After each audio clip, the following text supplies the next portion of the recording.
Endosperm, fruit बना, ठीक है। और ये दोनों के कॉम्बिनेशन से, एक से और एक जो पोलन ग्रेन से आया उससे बना ये बीज, जिसे हम सीड देते हैं, ठीक है। अब मुझे बताओ जेनेटिक इंफॉर्मेशन कहाँ होगी? सीड के अंदर। यस, आम का गुद्दा निकाल के थोड़ा जमीन पे डालते, ऐसा है कि चलो आम का जूस बना देते बोले और लाइन से डाल देते बोले 15-20 झाड़ निकल जाएंगे। नहीं ना, वो एंडोस्पर्म तो खा लेते हैं अपन। अगर हमें लगाना है झाड़ तो बीज डाला जाता है, सीड, मतलब जेनेटिक इंफॉर्मेशन किसमें है? सीड में। ये क्यों बन गया फुकट फालतू? ये खाने के लिए तो बना, साथ में जो जेनेटिक इंफॉर्मेशन स्टोर किए हुए सीड है उसको प्रोटेक्ट करने के लिए, ताकि वो गीला, मतलब वो ड्राई ना हो उसको, क्योंकि जेनेटिक इंफॉर्मेशन है ना, बेबी प्लांट, फ्यूचर प्लांट उसके अंदर है, फ्यूचर प्लांट है। इसलिए गॉड ने क्या किया, सीड के ऊपर से क्या कर दिया, पल, एंडोस्पर्म बना दिया, और इंसानों को बोला करो, खाओ, एंजॉय करो, और ये सीड को जमीन में डालो और झाड़ हुआ। समझा कंसेप्ट? समझा? सीड जो है कैसे बनेगा, इससे बनेगा। और सीड को सुरक्षित रखने के लिए, क्योंकि देखो फ्रूट धीरे धीरे बढ़ रहा है, बढ़ने के बाद फिर झाड़ से टूटेगा, ठीक है, फिर वो मार्केट में जाएगा, फिर वहाँ से हमारे घर में आएगा, और आते बराबर दरवाजे में तो ख़त्म नहीं हो जाता, फिर कुछ दिन हमारे घर में भी रहेगा। तो इतने ड्यूरेशन के लिए अगर सीड सूख गया तो, सीड के अंदर तो फ्यूचर प्लांट है, तो क्या किया जाएगा, क्या किया गॉड ने, सीड बनाया, सीड के आजू बाजू अच्छा गीला वाला एक एंडोस्पर्म बना दिया, मटेरियल बना दिया, और उसमें टेस्ट भी डाल दिया, ठीक है, मतलब अच्छा लगता है खाने में, तो उसके अंदर टेस्ट भी डाल दिया। तो हम क्या करते हैं, एंजॉय करते हैं इसको, और फिर इसको क्या करते हैं, लगा देते हैं, फिर ये आगे नया झाड़ दे देता है हम लोग को। तो ये समझा पूरा फर्टिलाइजेशन, डबल फर्टिलाइजेशन समझा। प्लांट के अंदर 2 फर्टिलाइजेशन, 2 बार फर्टिलाइजेशन होगा, एक बार ये और एक बार ये। अब आपको लाइन टू लाइन समझा देती हूँ, चलो।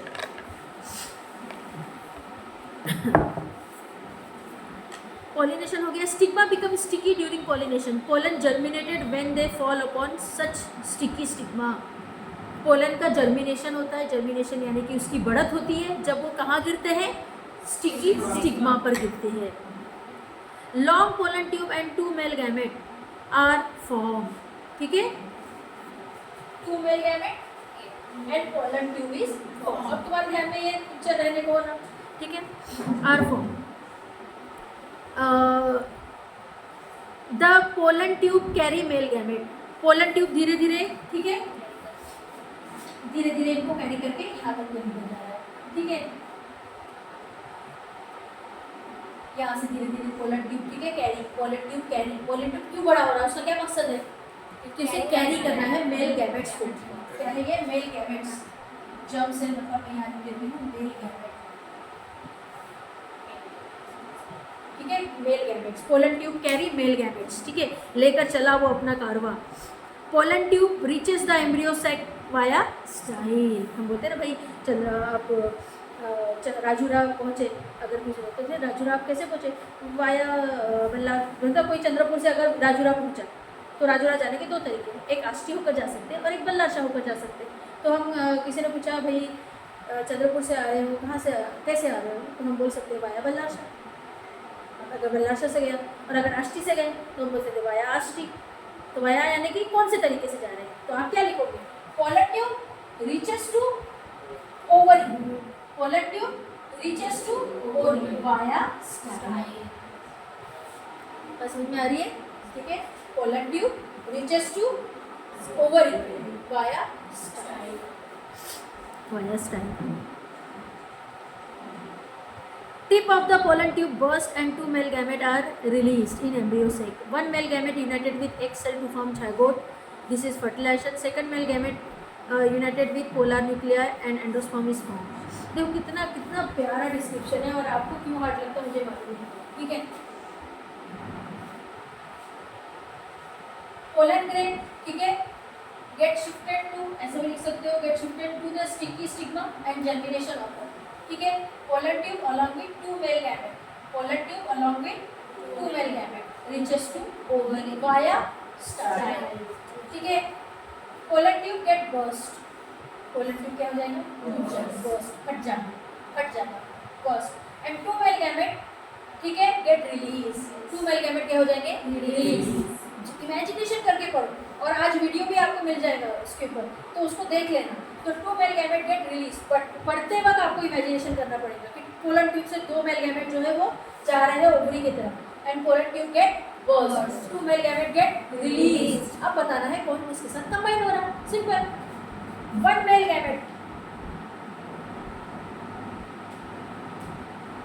1 मेल गैमेट, ठीक है, combine with haploid egg cell, ठीक है, फॉर्म ज़ाइगोट, ठीक है। अनदर वन और अनदर लिखते ना अपन, लैंग्वेज भी बहुत इजी है। 1 male gamete, another male gamete, combine with polar nuclei, ठीक है। 1 male gamete combine with haploid egg cell, another male gamete combine with haploid polar nuclei, ठीक है, टू फॉर्म एंडोस्पर्म। यहाँ पे बनेगा एंडोस्पर्म, एक जगह बनेगा सीड और एक जगह क्या बनेगा? बात समझ में आई क्या? बस हो गया फर्टिलाइजेशन, इसी को कहते हैं फर्टिलाइजेशन। ये आपको पढ़ते वक्त इमेजिनेशन करोगे तो आपको साल भर याद रहेगा। सिंपल, जब एंथर पूरी तरीके से मैच्योर होता है तो वहाँ से निकलते हैं स्पोर, ठीक है। ये स्पोर में होते हैं बहुत सारे पोलन ग्रेन, पोलन ग्रेन की शक्ल ये है। पोलन ग्रेन अपनी बाहर की वॉल को तोड़कर पोलन ट्यूब बनाता है एंड और अपने 2 साथियों को लेकर निकल पड़ता है ओवरी की तरफ, ठीक है। और धीरे धीरे it reaches to the ovary. जैसे ही ओवरी को पहुंचता है, it get burst and 2 male gamete get release. One get overlap with haploid egg cell to form zygote, another react combine with haploid polar nuclei to form endosperm. मैं थोड़ा सा इसको short कर देती हूँ ताकि और आसान हो जाए आप लोगों के लिए, ठीक है। पर याद तो आप लोगों को ही करना पड़ेगा, ठीक है ना। और शॉर्ट करके देगा आप लोग, टीचर और शॉर्ट हो गए, ठीक है। और शॉर्ट नहीं हो सकता, एक सेल और, ठीक है, मेल गैमेट। वन अनदर भी हटा देंगे, चलो, ठीक है। एक सेल मेल गैमेट ये फॉर्म करेगा zygote, polar nuclei plus male gamete. यहाँ लिखेंगे 1, यहाँ लिखेंगे 2।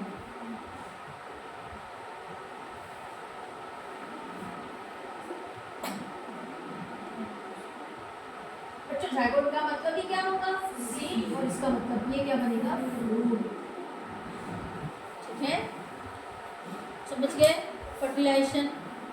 तो आप ये शॉर्टकट फटाफट नोट कर लो, ये वाला डायग्राम ड्रॉ कर लो, ठीक है। चलो जल्दी से,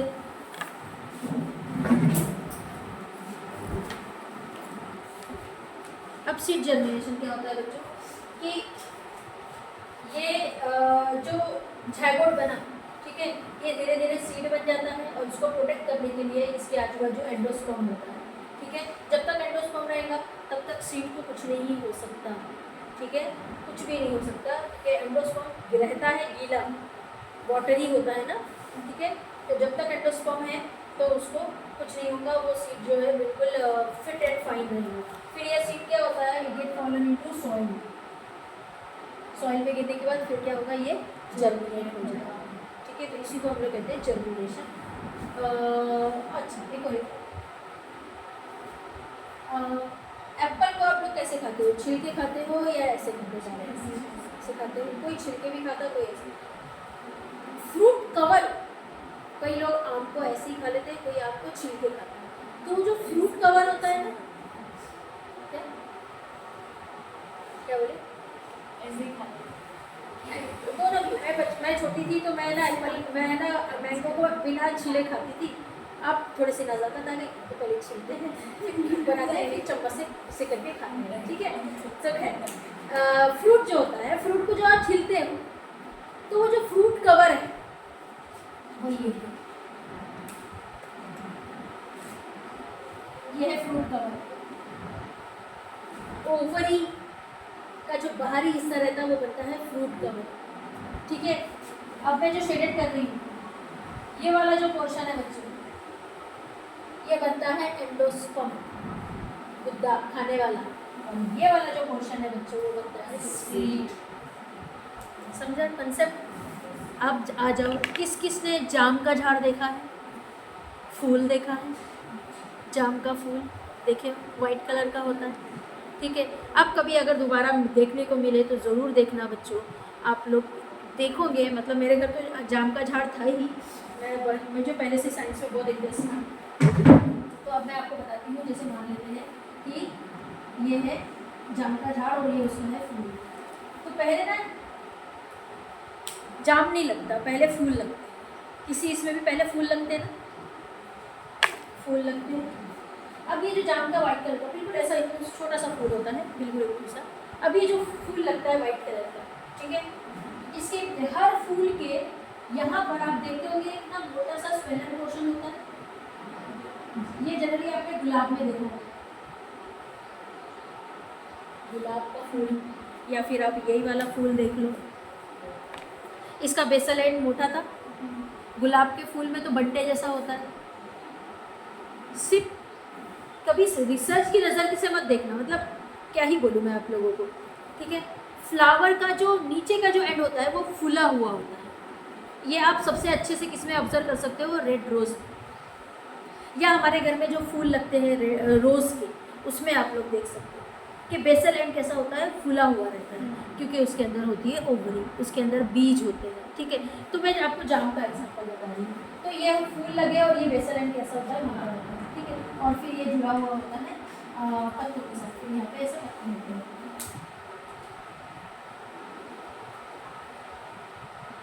इस तरीके से पत्ते होते हैं। अब ये पोर्शन धीरे धीरे फिर क्या होता है, अंदर फ्लावर सूखने लगता है, सूखने लगता है, सूखने लगता है, ये फ्लावर सूखने लगता है, सूखने लगता है, और ये वाला पोर्शन जो है ना बड़ा होने लगता है।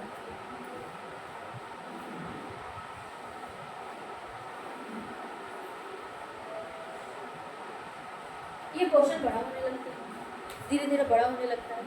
कभी जाम को खाओ तो गौर से देखो, इसके बीच में एक हल्की सी डंडी दिखाई देगी, जिसे आप ऐसा काटते हो, ठीक है। ये वाला जो पोर्शन है कि क्या है, जरा सोचो। ये है फ्रूट, यहाँ पे था फ्लावर, फ्लावर के बीचों बीच क्या था, गायनोशियम, ठीक है। फिर फर्टिलाइजेशन हुआ, फर्टिलाइजेशन होने के बाद क्या बन गया, जायगोट बना, ठीक है। अब इसका काम खत्म, फ्लावर खत्म, फ्लावर सूख जाता। फ्लावर का काम ही क्या है, सिर्फ प्रोडक्शन करना। अब फ्लावर सूख गया, अब धीरे धीरे ये बड़ा होने लगेगा। जाम देखिए, चले छोटे छोटे रहते हैं कच्चे से, ठीक है, खाओ तो कड़वे जैसा लगेगा।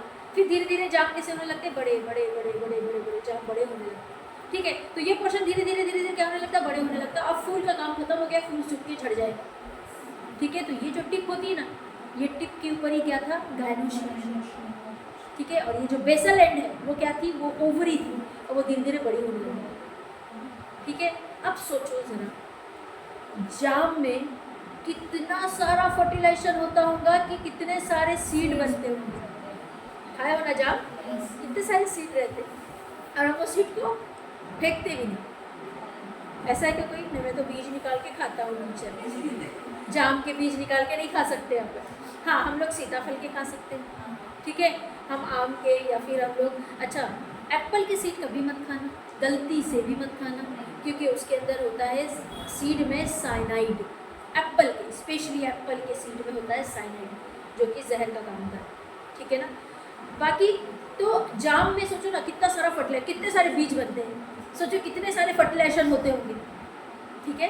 तो ये स्पेशली, तो अब मैंने जैसे बताया है जाम का झाड़, वैसे आप लोग कभी जिसके घर में होंगे आप गौर से इसको नोटिस करना। चलो, यहाँ पे पूरा खत्म हुआ बच्चों सेक्सुअल रिप्रोडक्शन इन प्लांट्स, ठीक है। अब हम लोग नेक्स्ट देखेंगे sexual reproduction in human being.